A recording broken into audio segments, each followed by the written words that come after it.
Makanan apa saja nih yang sebaiknya dikonsumsi untuk pendamping ASI nih dokter? Dan makanan apa yang sebaiknya untuk tidak dikonsumsi dulu bagi anak yang sudah tidak lagi menerima ASI, dok?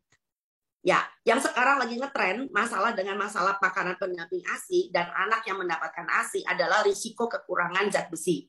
Nah, Hmm. ini yang menyebabkan salah satu sebab kenapa anak menjadi anemia.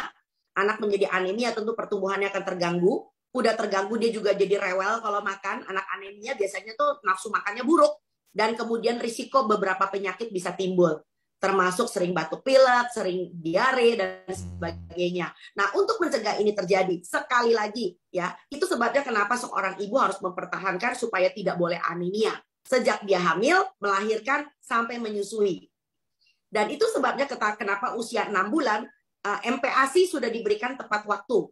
Nah, MPASI-nya ini yang akan menyambung. Karena ketika usia 6 bulan, ASI sudah tidak bisa lagi mencukupi dalam hal zat besi. Itu sebabnya kenapa MPASI perlu nyambung, estafet. Estafetnya bagaimana? Kita memilih MPASI yang tinggi zat besi. Nah, kita punya bahan andalan di Indonesia, hati ayam. Wah, hati ayam tuh paling keren ya. Siapa sih umur Mas dengan umur saya barangkali ketika masih kecil kita waktu masih bayi pasti andalannya hati ayam, ya kan? Betul, Hati betul. ayam dikasih bayam, dikasih wortel, pakai nasi dibikin bubur. Terus tiap hari sampai enak-enak begitu ya Mas ya.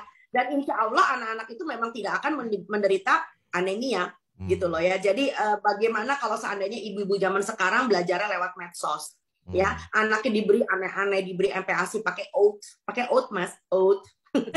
Lalu kemudian diberi pancake ya, lalu kemudian diberi ada nggak ngerti deh macam-macam dan lain. Udah ribet, udah kayak koki di rumah, anaknya anemia. Karena apa? Sekali lagi ibunya nggak fokus Hmm. dengan apa? Nggak fokus dengan pemberian zat besi yang berasal dari makanan-makanan yang cukup. Jadi kalau misalnya nih, Anda memberikan anaknya bubur dengan ati ayam ditambah dengan bayam, daun bayam, jangan batangnya ya, daun bayam. Lalu kemudian anaknya mendapatkan apa namanya buah pepaya. Itu keren banget tuh karena apa? Justru vitamin A dan vitamin C dari sayur dan buah itu menambah penyerapan zat besi. Tuh keren tuh ya kan? Nah sebaliknya bagi anak-anak yang mendapatkan sufor, Anda harus hati-hati karena sufor ini bukan ASI. Jadi susu pada susu hewan itu memang menghambat penyerapan zat besi. Itu sebabnya anak-anak Oh, yang oke. MPASI dengan masih diberikan sufor harus diberikan jeda paling tidak 2 jam. Nah, itu Ja- caranya. Jadi agak-agak kontradiksi ya sebenarnya ya, yang sufor ini ya dokter ya. Ternyata justru menghambat zat besi gitu dok.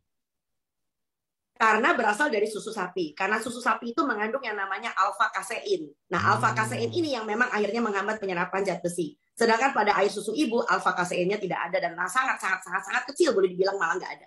Itu yang baik. menyebabkan kenapa anak habis makan, habis MPASI, boleh nenen. Nah, itu. Hmm, Boleh kok. oke, oke, oke, oke.